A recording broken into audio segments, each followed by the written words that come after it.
Hello, everybody. Day after day ticks away, and it seems like I just finished the last show, and then there's responses to that program. Calvin Ridley, who we ended up last show talking about, off the Boy, table. that went downhill quick, didn't it? Yeah, that escalated quickly. Thank God. You know what the beauty of it is I was watching an interview with Bob Costas, and he was talking about the O.J. Simpson situation and how he had visited O.J. in prison before his trial, and he came in with Cowens, the guy who was in the Bronco with O.J. and his attorney, Kardashian, the attorney that was representing O.J. And he sat there with the glass between them, and they put their hands up. Bob Costas had a Band-Aid on his finger. He had cut himself in a little bit of blood. OJ looks at him and says, "So you did it." All right. Now, the reason I bring up this story is Calvin Ridley basically, got busted for gambling and betting on NFL games. And the comment that he made, made it all the more amazing. By the way, the Browns knew in advance. So whoever was reporting that the Browns and the Patriots had an interest in Calvin Ridley was way off base. And this is why Mary Kay Cabbage for brains. No, it was another writer, and not from the local media, but I tweeted you in it before all the news broke. And then I said, never mind. Half an hour later. Yeah, I mean, people say things and they're just not true. But it turns out that he acknowledged that he did it. He said, "But I bet $1,500. I don't have a gambling problem." So it just reminded me of OJ. I mean, it's like that's not even part and parcel to the problem that you do have, which is you don't want to play football. You have sabotaged your own career and you've committed NFL suicide. That's what, Derek and I were talking about online. I mean, you couldn't pick. I mean, if you're doing weed and you're Josh Gordon, you'll get 7 chances to come back. But listen to what Roger Goodell said. Quote, "There's nothing more fundamental to the NFL's success and to the reputation of everyone associated with our league than upholding the integrity of the game," Goodell said. "And that's why Colin Kaepernick will never play again." No, I'm sorry. "This is the responsibility of every player, coach, owner, game official, and anyone else employed in the league. Your actions put the integrity of the game at risk." Are you kidding me? Threatened to damage public confidence in professional football. Nah, there is no public confidence in professional football, and potentially undermine the reputations of your fellow players throughout the NFL. In other words, if any of you other bozos out there are gambling, we'll find out because we'll use him. I'm so sick of hearing about that piece of shit. I'm going to pull a fucking Lindsey Graham. That goddamn Brillo-headed pile of commie crap needs to be shoved into a goddamn wood chipper head fucking first. Now, don't pull a Lindsey Graham out on this program because we don't talk that way. And let me make it clear that I'm living with an African-American woman. I don't get into that, and I won't have it. That isn't the point. I'm just tired of fucking Colin Kaepernick every fucking show. Every fucking show. I gotta have Colin Kaepernick. Oh, he doesn't. It bothers you. I will leave to the listeners. I will leave to the listeners' discretion why it upsets Brian so much. I'll leave that to the listener's discretion. Obviously, there is a problem, but there's not a problem with me. The problem for me is when the commissioner is talking about the integrity of the game, when officiating is so poor and the outcomes of games are literally rigged. And it's obvious that they're rigged and have been for some time. And the notion that gambling on NFL games, and that's how they pointed their finger at the lily white Pete Rose, who should be in the Hall of Fame. Colin Kaepernick should be allowed to play NFL football, and Pete Rose should be in the Hall of Fame. All right? No, this is color blindness. What it amounts to is all this nonsense they used against Pete Rose to keep him out of the Hall. And what they ended up doing is allowing what they always do, the steroid thing, became okay with their blessing. And that was okay. And then their eyes didn't tarnish the reputation of the game. Major League Baseball is going to lose games this year, and they fight between owners and players all the time. And you know something? There is no good reputation of Major League Baseball. And the NFL, there is no good reputation there either. This cocksucker, Roger Goodell, won't even acknowledge the significance of CTE. So I don't want to be lectured by a guy who's going to try to stand up as this guy who is the embodiment of integrity and honesty. Please, as far as Calvin Ridley is concerned, bye-bye. I mean, you're not going to play again, and you got to know that. And that's what he obviously wanted, because Josh Gordon did the same thing. Whenever he was on the precipice of playing professional football, he would get high again and get caught. And when the free agency thing comes down, right down to the point where teams are going to be doing their thing, Calvin Ridley bets $1,500, if that's the truth, on a bunch of NFL games, or 1 or 2 or 3 NFL games, whatever. Well, he don't want to play in the NFL. Yeah, it's exactly that, because it wasn't like he didn't have teams, looking into him. It wasn't like there was no interest. So clearly he's got some sort of outside reason why he just doesn't want to play football. And I'm kind of glad in a way that this happened, because that's what we talked about on the last show was, does he not want to play, or is it just he's not happy where he's at? That was my biggest thing. Well, it's clear now. He has no interest. He's done. Well, and he has a bigger problem. All right. Well, yeah. And again, it's when we talked about Pickens last show, and I was telling you about the series of things that, these are the things that are warning signs, so that when you're drafting players, or if you're dealing with free agency, with free agents, you got to look at these things real closely. The Browns have used their franchise tag on David Njoku. Obviously, these people are on the same page. Njoku expressed his love for playing in Cleveland previously, and the Browns have franchised him. What that tells me is, if you're an Austin Hooper fan, you might want to change the color of the jersey. Good riddance. That you have in your closet, because I would imagine that Harrison Bryant will be the number 2 tight end of the team. That would be my best guess. Hooper, they'll probably draft one in the 4th or 5th round. That or the sign of vet, the cheap vet. You trying to get? Yeah, go ahead, Peter. You trying to get through? Yeah, I was just gonna say that. Also, if we cut him after June 1st, we'll save $9.5 million on the cap. So, and Landry would save 14. So they could have big money.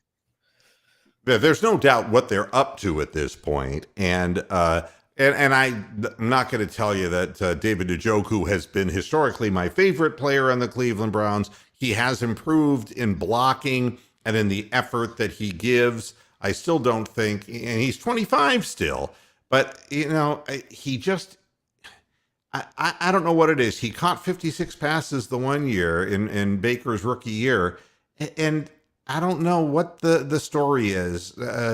It seems like the components are greater than the sum. It's like somehow the player, for all the physical advantages that he possesses, hasn't really broken through, and that covers, I think, more than Baker Mayfield and Kevin Stefanski's scheme. I just don't know, but that's who we're going to have and that's the way that works. The Browns have signed a punter, Joseph Charlton, to the reserve futures contract. He's going to be one of the guys trying out as a punter. The deal on him, he punted for the Panthers, and he got hurt. He hurt his back, but in his first year, he averaged 46.8 yards per punt, 40 net, which is good. And but then last year, down to 39.7, and like 37 net, which isn't going to cut it. We just had that guy. Moo, did you see the kid who's coming out in the the monster foot guy? Dude, like 80 yards a punt. And it's no joke. I watched him punt in a damn wind and make it like 60. He's superhuman in terms of special teams. Reminds me of Steve Cox then. Yeah, Steve Cox had like a size 17 foot. Yeah, it's hard to imagine. I saw the video of the 80-yard kick, and it wasn't just that the guy misplayed the punt. The ball just sailed so far over his head. Have you seen him kicking field goals too? No. I saw a video. He kicked like a 65-yarder. It's like, good grief, dude. Yeah. He really is like Steve Cox because he could punt and kick off or place kick. Field goals, yeah. No, just draft him and see if he can do both jobs. Yeah, you just don't know where a guy like that is going to go in the draft. And historically, it's amazing that so many games come down. I mean, you look at the Bengals, and the Bengals kicker has just turned into this wonderful guy who doesn't miss, right?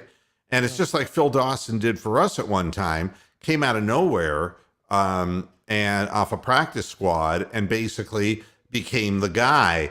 Historically, the people who have been picked up in the draft have not done that well. The weird thing is they seem to just pop up, I don't, so I don't know. There's going to be a lot of eyes on this young man. And, usually kickers, I think the highest I've seen a kicker go was what, 5th round in recent times? Yeah, well, McPherson, they were talking about, he went a couple picks after the Browns because that was where we picked Tony Fields from West Virginia. So I don't know, was that the third, or not the third? That had to have been either the 4th or 5th, yeah. Yeah, I mean, so everybody would say, a guy who's not on the field, but for X number of plays can't be as important as a regular, rotation player. And I get that. But man, when you see the problems that the Browns have had with kicking, it's been unbelievable. Well, and just look at how many games we lost by, the Browns lost by 5 or less points. Yeah, I mean, it does. 2 field goals would have won the game. and honestly, the Browns' offense is not going to be salvaged by a kicker. Let's make that clear. The Browns need to get efficient in the red zone. They got to get more opportunities, and Baker's got to play better. The coach has got to call better plays. The scheme has to open up, and the receivers obviously have to be more physical. When you get down into the red zone, you got to, it's kind of like the difference between playing playoff basketball and regular season NBA. Things tighten up down there, and the referees are going to allow guys to get away with more, and you got to have some physical strength or some dynamic skills to get open. And of course, we don't have those people.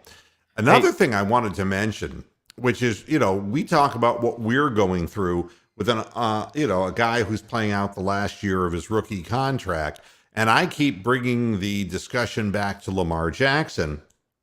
And it's a shame because the Ravens fan that we have during the regular season, who talks a pretty good game, disappears during the offseason. And Lamar Jackson... He's here now. You're talking about Joe Shipley? He's in the chat room. Joe, are you? Yeah. Oh, well, I can't be in 2 places at once. I wanted to share the Lamar Jackson story. And this is what I'm always worried about as far as athletes and their priorities. Lamar Jackson was doing the Uninterrupted's The Shop, which is the social media part of the empire of LeBron James, needless to say, the queen or king of The queen. of social media. My God, I don't think that was a mistake. That was not a mistake, because I really get tired. And you know that I love LeBron for what he did for Cleveland, and but he also did it for himself. And it was great that he scored 56 points the other night. That's all well and good, but all this social media stuff and drama, I'm just weary of that. Just wait till he retires.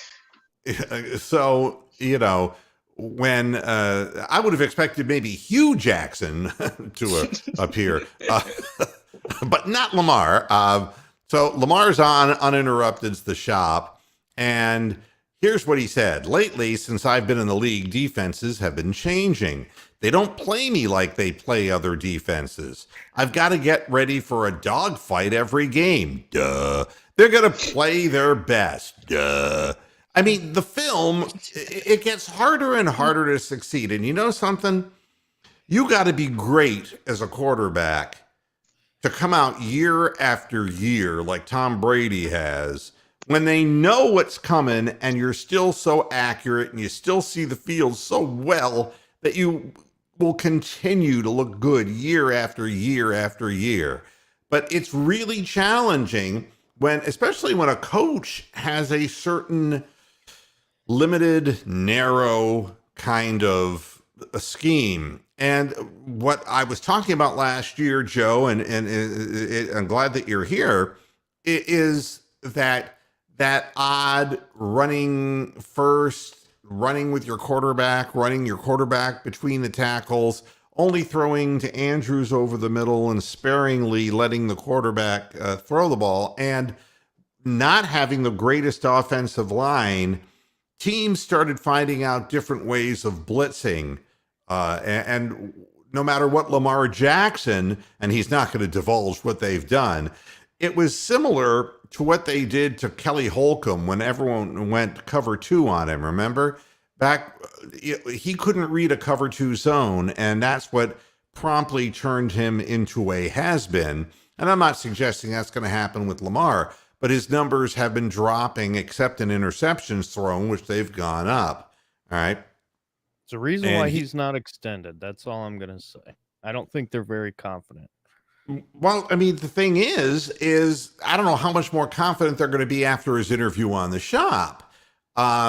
We know that he missed the last 5 games, and when he was asked by Maverick Carter, and it's interesting, Maverick Carter, it's amazing.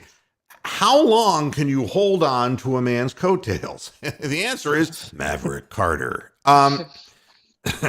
Well, I'm sorry, but it's what it is what it is. Being part of LeBron James' posse is damn near as good as being Bronny James. Being his son, which I think would be hard personally, but it would be like a red carpet into the NBA. And if you're a part of the posse, you've made it out of the dingiest part of Akron, and good for them. I have nothing against that. But at the same time, Maverick Carter was talking to Lamar Jackson about what he wants to change about his play as a quarterback. And Lamar Jackson said, my approach, my mindset, just a lot more mature. I felt like I was a little immature, not in a bad way. All right. It was like, okay, I can buy that. However, it gets a little bit weird. His comment was asked what lessons he takes from NBA legend LeBron James, who also co-hosted The Shop. Well, at least we co-host when he's not losing in Los Angeles. Asked what lessons he takes from NBA legend LeBron James, Lamar Jackson said, everything, being a champion. I feel like that's the one thing I want to take from him. If anything else, being a champion and being a billionaire. And a prick. That's just what I've been thinking about since I was a little kid, being a billionaire and being a champion.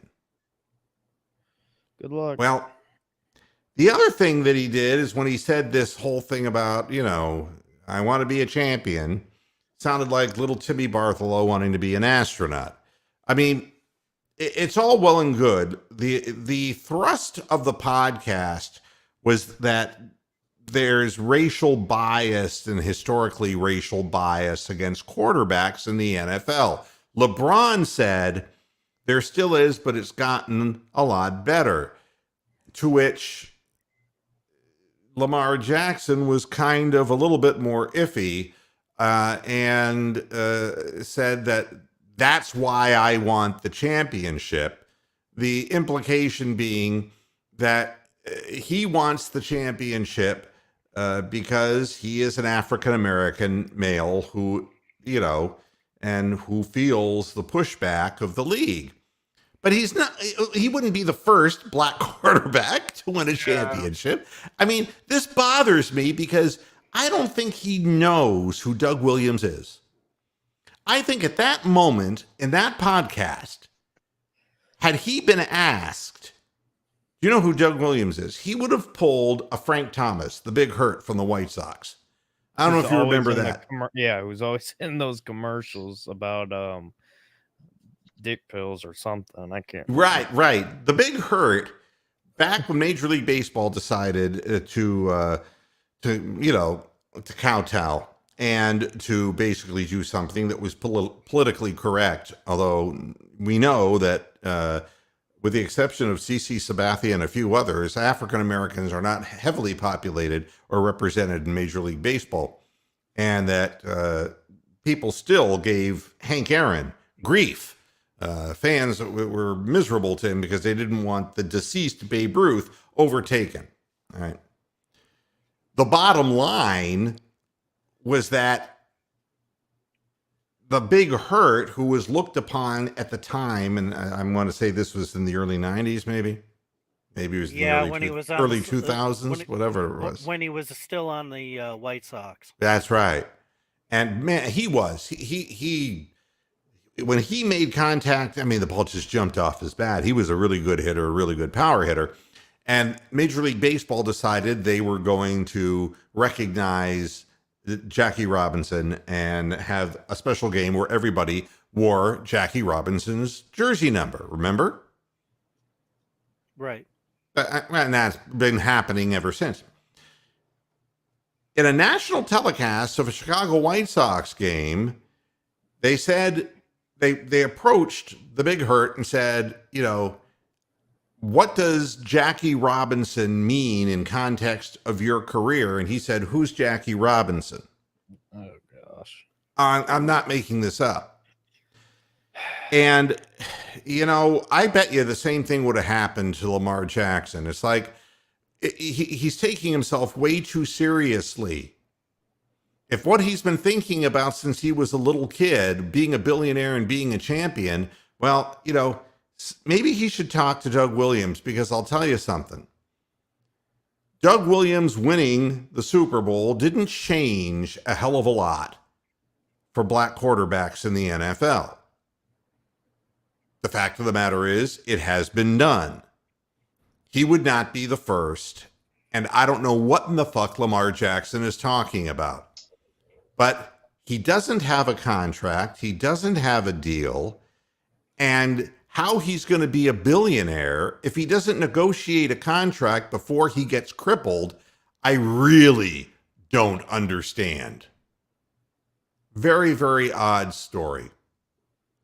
Next news, the Bengals secured Jesse Bates III. The franchise tagged him. Today, a little later, we're going to talk about safeties that the Browns going to need it. With John Johnson gone, Ronnie Harrison going to be gone. John Johnson gone. Oh, yeah, he should be gone. A big, huge troublemaker. Bad locker room presence. You mean Ronnie Harrison? Ronnie Harrison? No, Ronnie Harrison will be gone. Yeah. John Johnson III. They'll keep him, though. He's on a 4-year deal, right? I don't know. I think they're going to trade him. I think his cap is bad too, regardless. Because I know, I think that one was front loaded. I could be wrong. Sometimes Barry does the front loaded contract. Sometimes he does the back loaded contracts.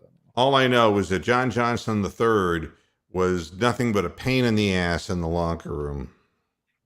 And he didn't play nearly to the capabilities of what we expected him to play. Kind of Joe Woods, too, with that. Yeah. Well, I mean, you can say what you want to say, and it didn't stop Greg Newsome from being very effective or Denzel Ward from being very effective. Ronnie Harrison's a head case. And John Johnson, who's supposed to be the glue, even though he's only 25, 26 years old, but the veteran glue in that locker room, and it all fell apart. He was all part of the OBJ thing. It's not a good situation with him. So I was looking at safeties, and Jesse Bates' name came up, but the Bengals have secured him, so that's just one more. Which that move kind of makes me wonder if they're not going to extend him. To me, I think that means they're looking at trying to sign somebody big. I wonder if they're going to go out and go at Armstead from New Orleans, I believe, correct? Yeah, I don't know. I mean, I've been sitting here looking through the draft at safeties, and we'll go through it in just a minute, but it's not overly inspiring. Let's put it that way. Kind of top heavy. Well, and not only is it top heavy, but even the people who are at the top have, let's just say, if things swing their way, they could become really good players, but a lot of them didn't outperform themselves at the college level from a statistical number of tackles or the requisite toughness, or whether it was ball hawking and getting turnovers. It's an interesting thing. We'll get to it in just a moment. I guess if we're talking stupid, and I don't want to say that Calvin Ridley's necessarily stupid, but he definitely cut his own throat. What I want to know is, why would you bring hashish oil into Russia? Brittany Griner. She bought it there.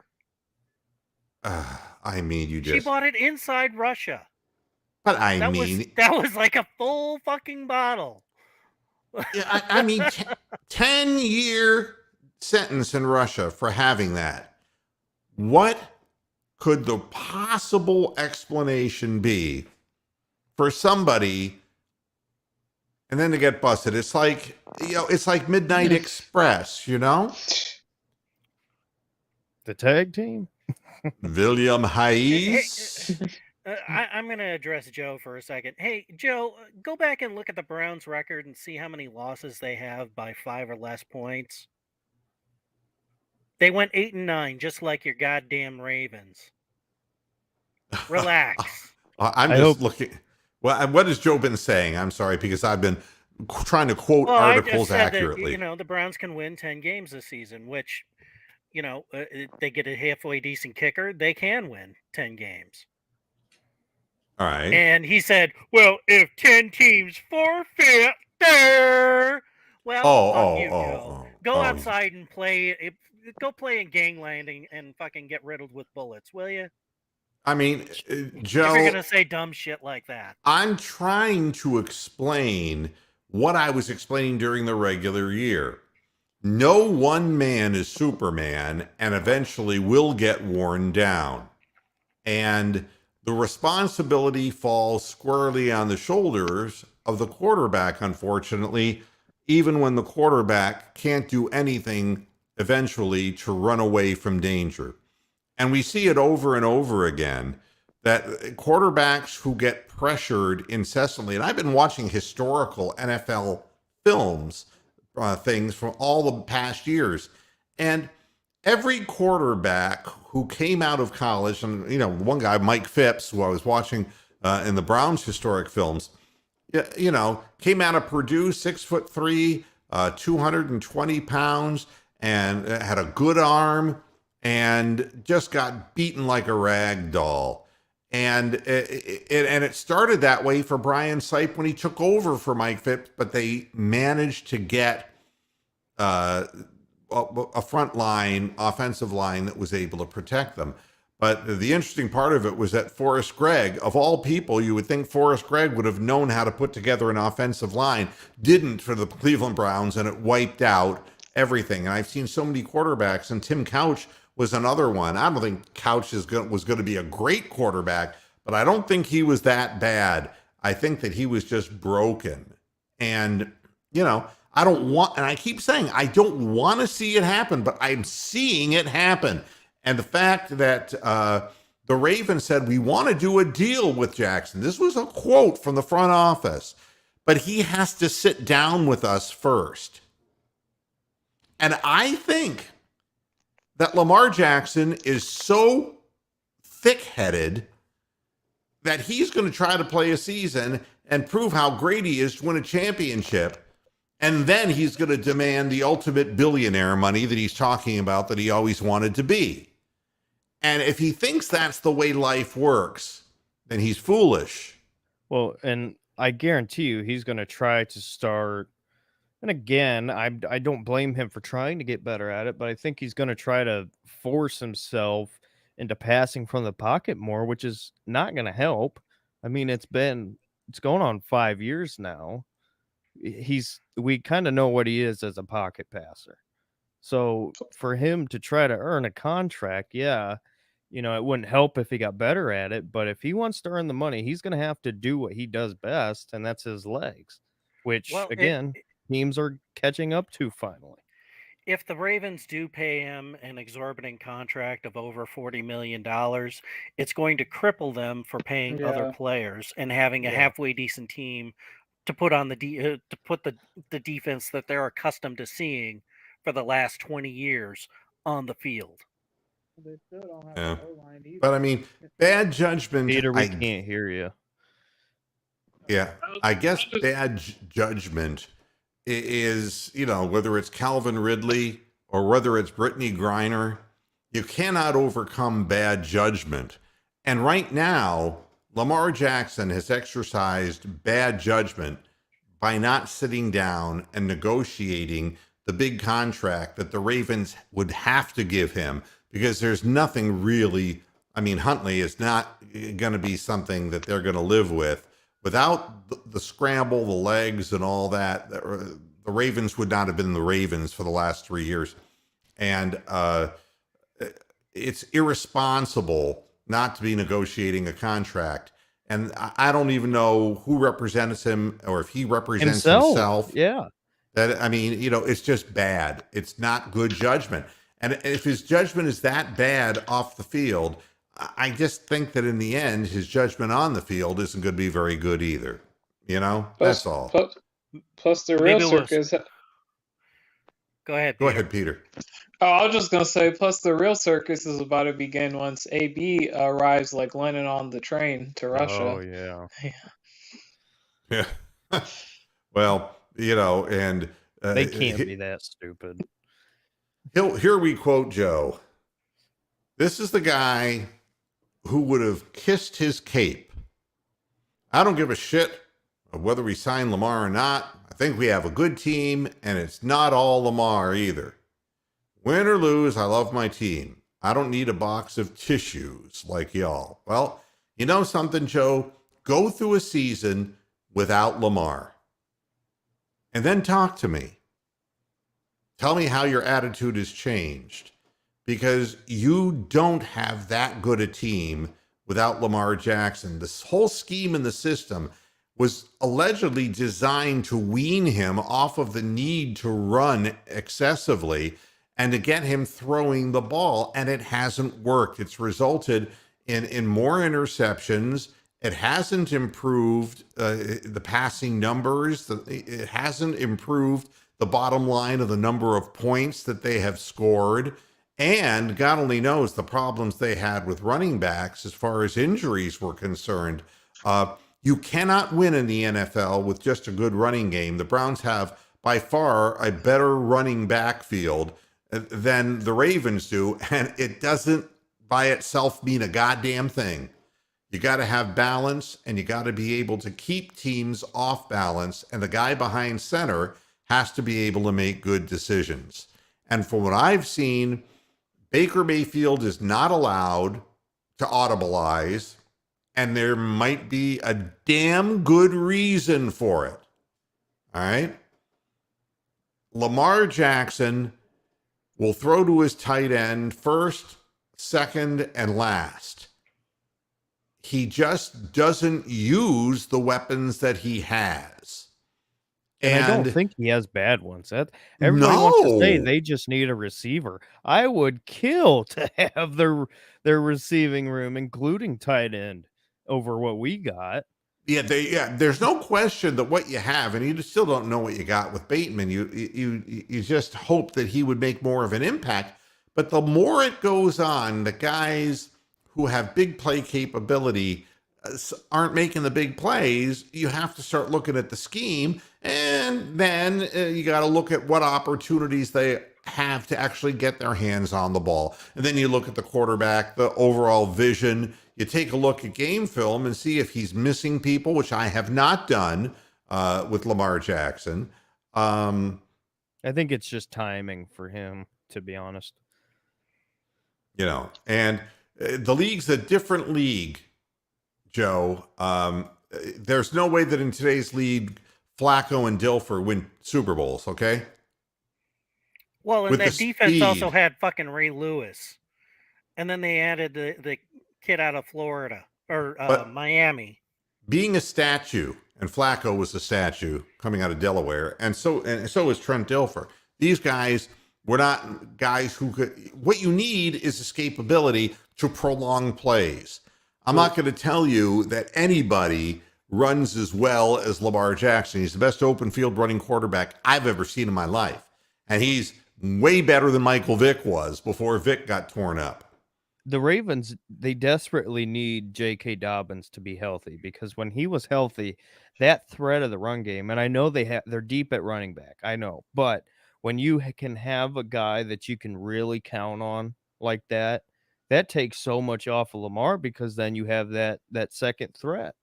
And without that, it's just a one-man show, and it's, I don't want to say it's easy to defend that, but it's easier. Yeah. Well, not having a versatile guy like J.K. Dobbins definitely hurt him too. Yeah, I mean, there's no question that we all as fans dwell on the injuries and the problems our team has, but other teams have problems too. The next thing I want to talk about quickly is the Cleveland Cavaliers, who won finally last night, but lost Jared Allen to a fractured finger, and he's going to be gone perhaps for the rest of the year. That would be 3 season-ending injuries in 1 year for starting players or major role players of the Cavaliers. And, it was a sight to see when Jared Allen went out of the game in the last, I want to say the last 38 minutes of the game. They had to play without him. Everyone thought that he had a contusion in his thigh. Nobody saw that when he blocked a shot, his follow through, he caught his middle finger, this one here, and on the rim, and fractured his middle finger, but on his non-shooting hand. Okay, I'm laughing at you, by the way, not Jared Allen. Yeah, and this was a game the Cavaliers not only had to win because they were 2 games ahead in the standings with the Raptors, but the Raptors had injuries. Fred VanVleet, their point guard, who was an all-star, has had a knee problem and missed 4 or 5 straight games. And they also, Onanobi, is that his name, I believe, who is a guy who averages 17 a game. Neither of those 2 guys were playing, and that cost them like 36 points in starting players points-wise. It was destined to be a lower-scoring game. Losing Jared Allen hurt, and the last 2 games prior, Evan Mobley, our prized rookie, had disappeared and looked like he hit a wall. And all of a sudden, in a nationally televised game that was on ESPN, if you missed it, Mobley ends up with 20 points and 17 rebounds, and basically says to the press upon learning of the severity of Jared Allen's injury, he's phlegmatic and he's unshakable. And this is a guy who's just turned 20, and he's 7 foot tall and only 215 pounds. He needs to gain, a good 30 pounds of muscle mass and strength and hit the gym real hard. He comes out to the press and says, I will play the 5, the center position. And, we have other big guys too on the floor.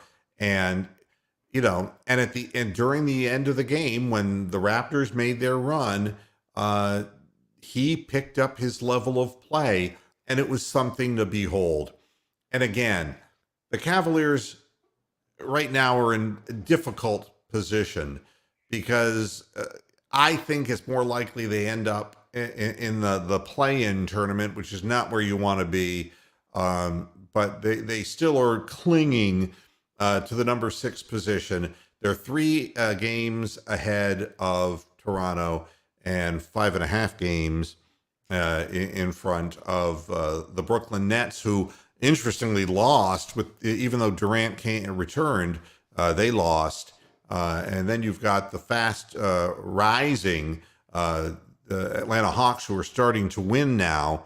And, it's going to be difficult for the Cavaliers. But again, every team has woes. Every team has problems. And it's how you try to overcome them. And I love it when I see a guy not saying, I want to be a champion. I want to be a billionaire. I like it when my 20-year-old rookie stands up and says, next man up, man. I'll go out there and I'll fight my ass off as a center at 215 pounds. And God only knows he's going to get pushed around up there.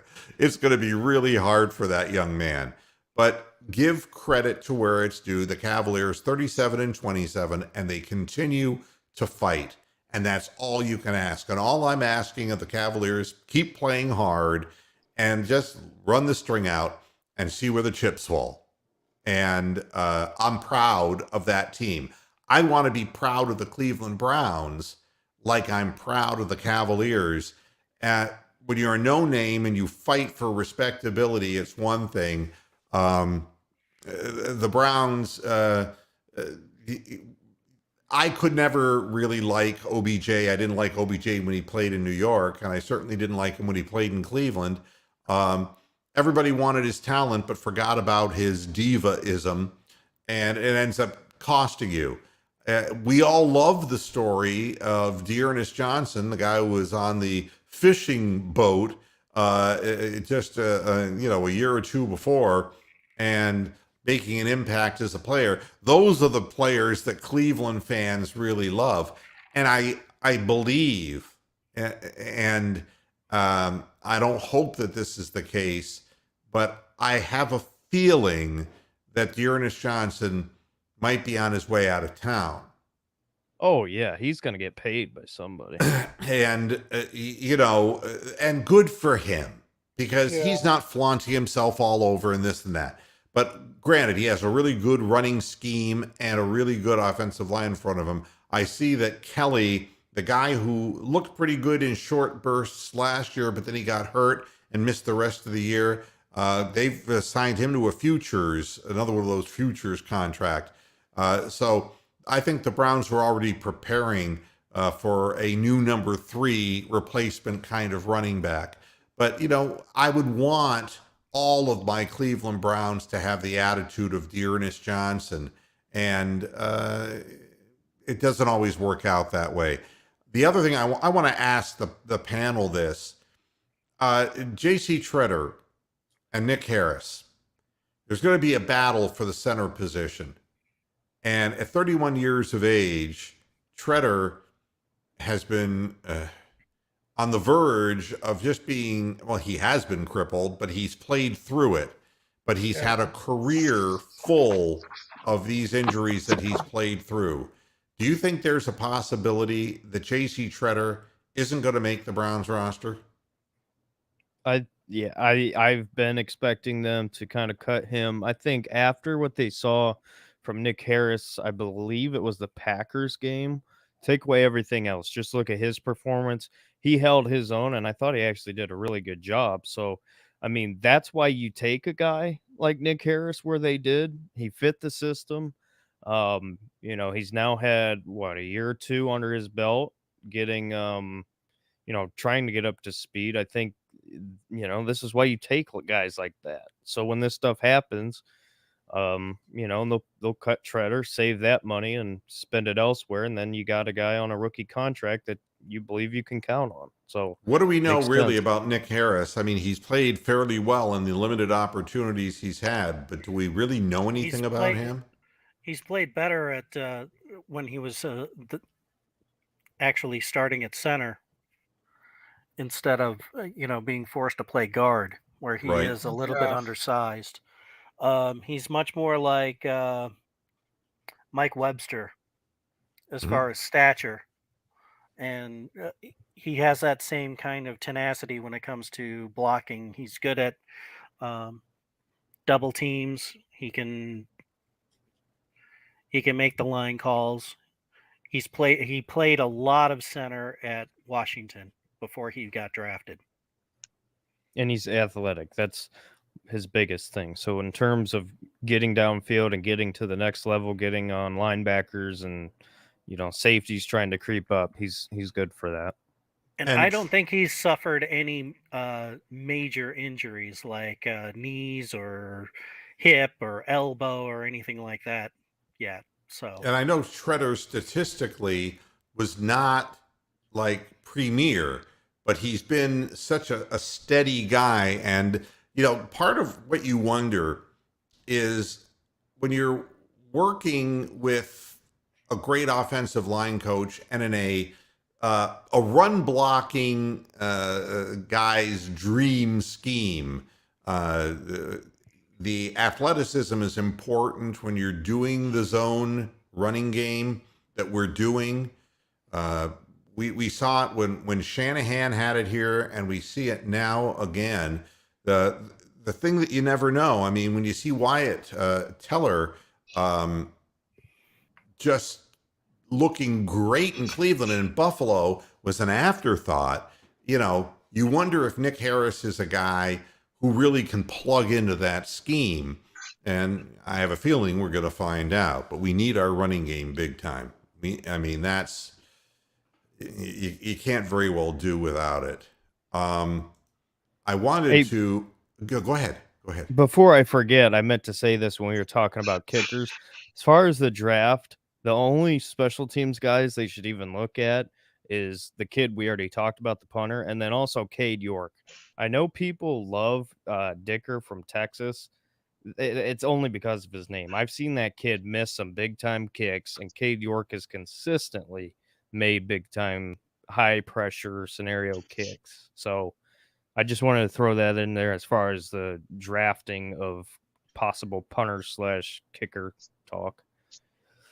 All right. I want to slide over to the safety position because I'm convinced that we're going to have a problem there. I'm happy with the guys that we have as our defensive backs, although I'm a little concerned about their durability. The top-ranked guy in the country from Notre Dame is Kyle Hamilton, and he's going to go in the first round. All accounts say he's 6'4", 220 pounds, and this is the classic example of a guy who has a high ceiling but isn't there yet. And he is the guy who is ranked number 1 at his position in this draft. Now, he should go ahead. Go ahead. No. I want your input. I was going to say, he should be a top 5 pick. I mean, the numbers aren't exactly popping. If you never watched any film on these guys, you'd say, oh, he's all right. But if you go watch the film, I mean, he was a big time impact guy. So, I mean, to me, a lot of people think he's the surest thing in this draft. So, I mean, if I can't see, the Jets love the the secondary. Obviously, Saleh being a secondary coach, I would not be surprised if he goes there. I actually know some Lions fans who want him at number 2. So, I mean, he'll be a pretty high pick. The thing that's interesting is his size. The question that's being asked, and it was the thing that was being asked about Koromoa, which is interesting, is he a tweener? All right, as opposed to being having a versatile ability to move around. Is he kind of in between this and that? The deal is he's very explosive, but he bit a lot on play action, more so than he should have at the college level. He's athletically was big time coming out of high school, but he's never produced a consistent set of performances. His interception and tackling numbers have not been elite in the college game. His speed is good, but he's not a burner. And he suffered a knee injury in his junior season, which resulted in him missing half the season. And that's the guy who was a certain first-round pick as a safety. I mean, it's interesting. The second-ranked guy is Jaquan Brisker. I mean, again, he's another athletic guy. Yeah, I mean,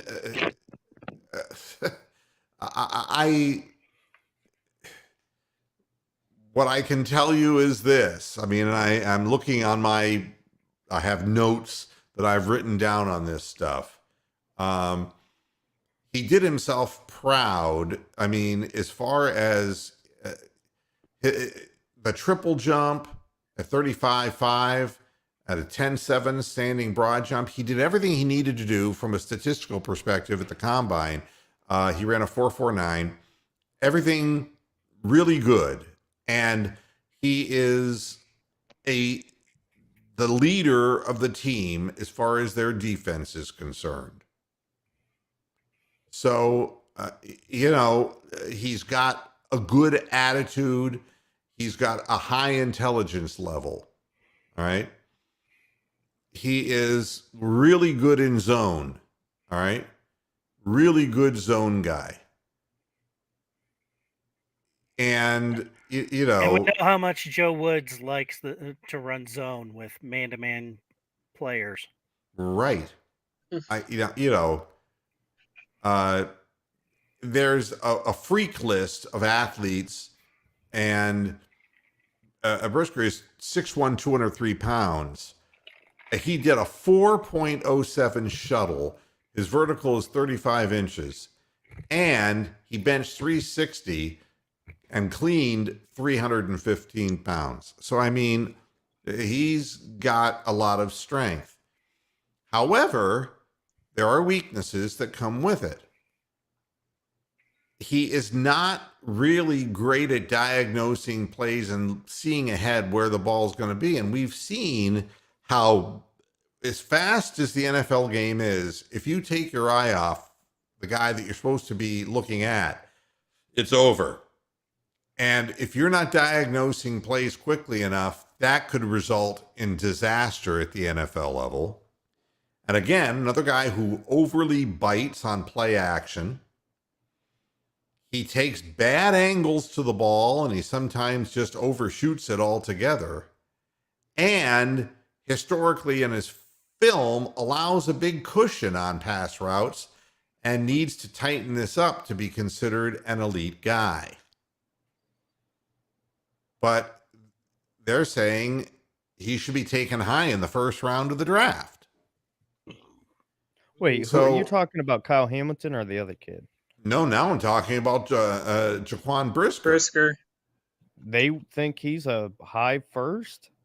He's probably a high second, maybe. I think that he's going to go in the second round. And I think that he would be the first one if you were looking for that position. But you know something? I just don't think the Browns are going to take a safety in the second round. Any of you? I don't think they're taking a safety at all, honestly. I think they might go for the DBs more cornerbacks since most of our top 3 guys are injury prone, kind of. They might if they keep the second, third round pick. Yeah, maybe.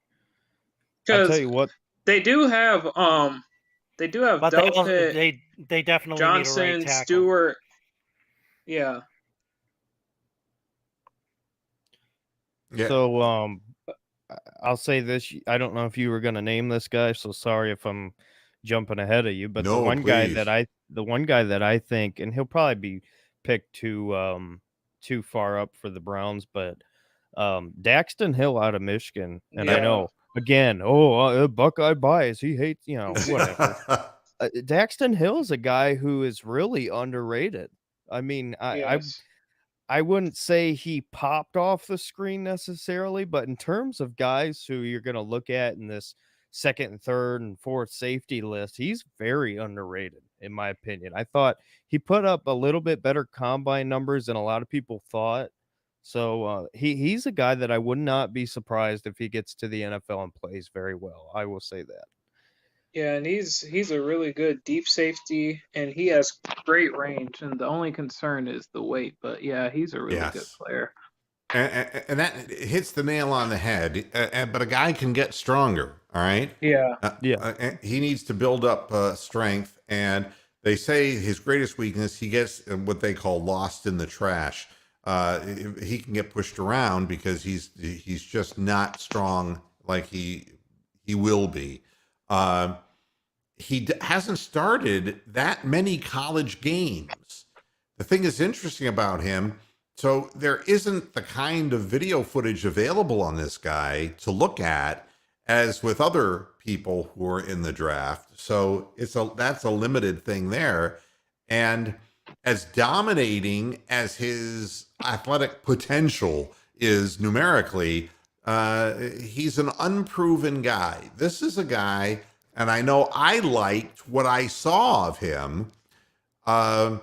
He's extremely fast. People say that reminiscent of Deion Sanders, that kind of fast. He put up the top Spark rating in his 2019 class. He's gets a good jam on receivers, and he's got long arms and ball skills, all the things you'd want.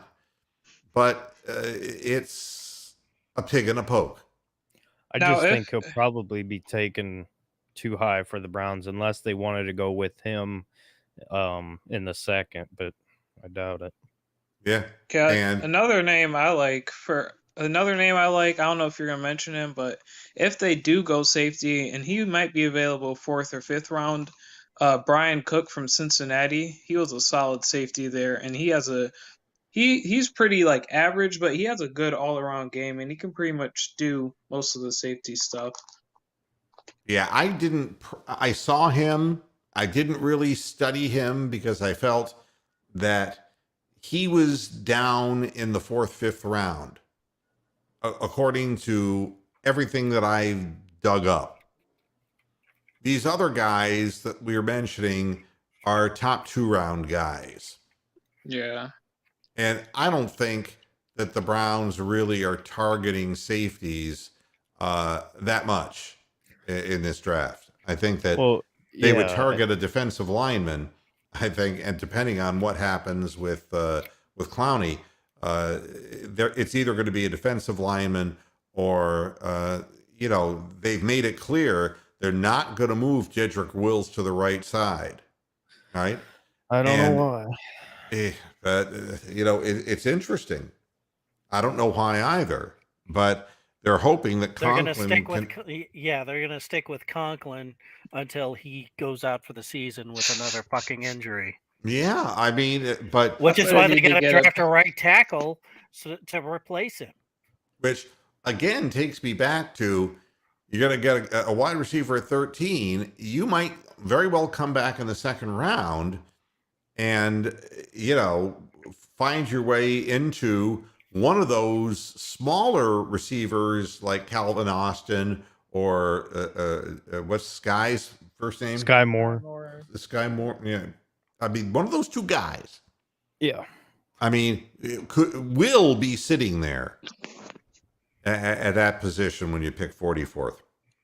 So I'm, I just don't see that wasting a pick on a safety here. I think we play with what we got. And we kind of hope that they get a little bit smoother.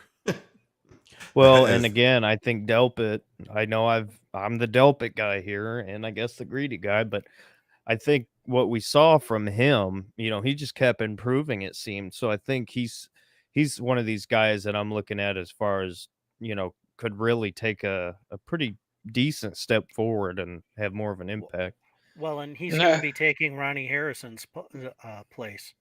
Yeah. And I hope Joe would use him right, because he's more of a deep rangey type of guy, and Johnson needs to be closer to the line instead of playing the free safety role, which I don't get. Yeah, and it showed he made a lot of mistakes back there. Again, he made his money with the Rams playing up in the box. That's right. We love to. It's just like Jabril Peppers. Hey, let's get a guy who's really athletic and throw him 50 yards in the backfield. That makes a lot of sense. Great. If you don't know how to use a player, you're not going to get the most out of him. Before I get out of here today, we're seeing a lot of things happening in the world, and none of us, like what we're seeing, what's going on in the Ukraine. But my conscience sometimes just says, it's easy and to hate on Putin because, well, he's just an autocrat. And we know, and we have known what Russia is, what they have stood for historically, and what Putin is trying to bring back. We know that. Yep. And, the saddest thing I saw was Sting from the Police doing a live version of his song Russians that was from 1983. And his comment was, I was hoping that this would never be relevant again. But here we are. All of those Cold War hits. Yeah. And Two Tribes from Frankie Goes to Hollywood. There were a couple of them from, The English Beat. All of that stuff is relevant again. Yeah. I remember we had a project in my American history class. We had to go through and everybody had to pull a song from that time and talk about how it related to that time and everything like that. It's crazy because it's like, man, here we are again. Yeah, everything old is new again. Well, before I get out of here, the headline, Shell defends its decision to buy discounted oil from Russia. There is no defense. How about the state of Massachusetts? I don't know about the state of Massachusetts. I know about Shell oil. They were buying oil and natural gas, Russian natural gas, for their utilities. It's while the purchase didn't violate any sanctions in the western part of the world, they bought 100,000 metric tons from Russia at a record discount because so many companies were shunning Russian oil because of their invasion of the Ukraine. And Shell defends its decision to get in on cheaper so that they can sell it for what's selling now for over $4 a gallon. $4.12 here as of in the United States of America. It's over $6 in Los Angeles. That's choosing Putin over America. And it makes me sick. And I'm not a hawk. I'm not a guy who just wants to go to war. That isn't the kind of guy I am. But honest to God, I would be wanting to put more sanctions on the Soviet Union to starve those bastards to death. And I'm sorry, the people who live in Russia, if They're you not happy can't, about it. Yeah. well, then they can do something about it. The fact of the matter is the West has already shown that we'll sell you weapons, but we're not going to send people in there. We send people to Afghanistan. We've learned our lesson. Going over there isn't going to change a goddamn thing. What's going to change the whole thing is if there is an uproar in Russia and they just trample with their sheer population, trample over the government. And it's going to cost a lot of people, a lot of lives and bloodshed. But the fact of the matter is, I want people to realize, and it's just like when I talk about athletics and I talk about, this player's to blame, that's player's to blame, it's the scheme, it's this. It's easy to sit there and say it's Putin. But when these companies make economic decisions that support him, and their excuse is, well, we needed oil for Europe, and it's like, you needed the blood of innocent people. You can't stand the thought that your stock value might go down, so you did that. It's not that Putin is just a free agent doing this on his own. What I'm saying is, by sitting on your duff and doing nothing about it, it allows him, and it will be somebody else next. It's Ukraine today, it'll be somewhere else next. And it's no different than any other country that takes other countries hostage, in essence, in an effort to expand. History repeats over and over again. The companies in this country who do business with that country should cease immediately, no matter what it does to their short-term economic growth. Because there ain't going to be any economic growth where we're headed for the next, God only knows, couple of years. The pandemic has taken care of that. And the government's willingness to print an excess amount of money has made that a certainty. That's why the price of everything is going through the roof. Go to your local grocery store, see how much more your food costs. And you want to know the truth? The people who are raising the price on their foods and on your dinner and making it almost impossible for you to afford the cost of living, you think those people are patriots? Oh, we do this. It keeps our stock values up. You see, we're still selling all our breakfast cereal, even though we jacked it up 20%. Okay, for someone who's never had to deal with transportation ever, it being in the radio business, when you have to pay higher fuel costs, that's going to translate to higher cost of goods across the board. Sure. I don't care what it is. Food, clothing, electronics, appliances, all of it is going to be at a higher premium. So to piss on Best Buy because they have to raise their fucking prices by 20% to offset the cost of the fuel to put in their trucks, doesn't make a whole lot of sense. The piss ants in Washington, it makes all the sense in the world to blame them. Oh, what I'm telling you is that the word patriot, which has really been trampled on, if you believe that your government, right now you have people in the hallowed halls of government who are, by their acquiescence and being quiet, supporting Putin. It's a scary situation, and there are businesses in this country that are tied so inextricably to the world economy that they don't want to give up what they get from Russia. Shell would be one of them. That's And what it's you the get same with thing with global China. commerce. Yeah. Unfortunately, that's a side effect. Yep. But to watch what's going on and people not taking accountability at all, it's, these are companies that are large enough to be able to survive this. They don't have to cave in and pour money into a Russian economy that's going to really, the war is going to really cut into their economy as well. All because Well, there's and something.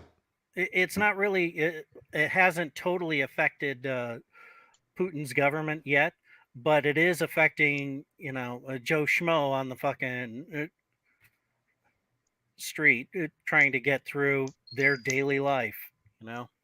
Yeah, it's just to me. I watched video of Putin. Something's wrong. Screw came loose.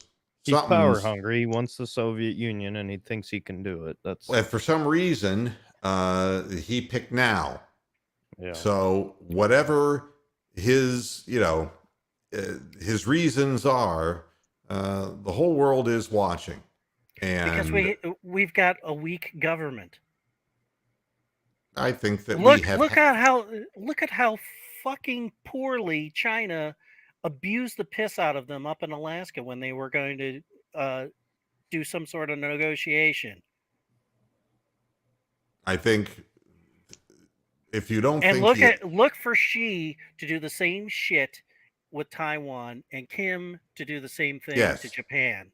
Yeah. Expect a nuclear attack on Japan from North Korea. They're not going to worry about South Korea. He's always wanted to attack Japan and pay them back for what they did in fucking World War II.